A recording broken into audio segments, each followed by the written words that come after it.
പ്രശസ്ത കവി ശ്രീ ആൻഡി കുറുപ്പിന്റെ പാഥേയം എന്ന കവിതയാണ് ഞാൻ ഇവിടെ ചൊല്ലാൻ പോകുന്നത്. വേർപിരിയുവാൻ മാത്രമൊന്നിച്ചു കൂടിന വേദനകൾ പങ്കുവയ്ക്കുന്നു. കരളിലേഴു വീണ ചുണ്ടുമുളയുന്നു കവിതയുടെ ലഹരി നുകരുന്നു. കൊച്ചു സുഗരു കമഞ്ചാടി മണികൾ ചേർത്തു വെച്ചു എല്ലാം കൂടി കളിക്കുന്നു. വിരിയുന്നു പൊഴിയുന്നു യാമങ്ങൾ നമ്മളും പിരിയുന്നു യാത്ര തുടരുന്നു. മായുന്ന സന്ധ്യകൾ മടങ്ങി വരുമോ പാടി മറയുന്ന പക്ഷികൾ മടങ്ങി വരുമോ.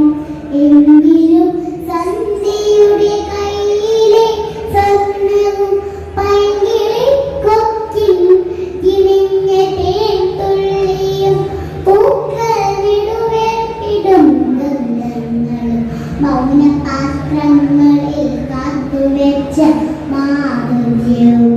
മാറാപ്പിലുണ്ടെന്റെ മാറാപ്പിലുണ്ടതും പേറി ഞാൻ യാത്ര തുടരുന്നു. മുറനെത്തിയെത്തുന്നു ശിശിരം വിറകൊള്ളൂ തരുന്ന ശിഖരം. ഒരു നിരിപ്പോടിന്റെ ചുടുകല്ലുകൾക്കിടയിലെരിയുന്ന കനലുകൾ കെടുന്നു. വടിവക്കിൽ നിന്നെത്തി വന്നടിയാകിൻ കൊള്ളി മുഴുവനും എരിഞ്ഞു തീരുന്നു. ഒടുവിലൻ ഭാണ്ഡത്തിൽ ഭദ്രമായി സൂക്ഷിച്ച തൊടുചന്ദന തുണ്ടുവിറകും അന്ത്യമാൻ കൺചിന്നു അഗ്നിക്കു നൽകിന ഉന്നതിൻ ചൂടേറ്റു വാങ്ങി. പാടുന്ന നിൻപൊലി യാത്രയിൽ തളരുമെൻ പാഥേയമാകുമൊരു ഗാനം. ഒരു കപട ഭിക്ഷുവായി ഒടുവിലൻ ജീവനെയും ഒരു നാൾ കവർന്നു പറന്നു പോവാൻ. നിഴലായി നിദ്രയായി പിന്തുടർന്നെത്തുന്ന മരണമേ നീ മാറി നിൽക്കൂ.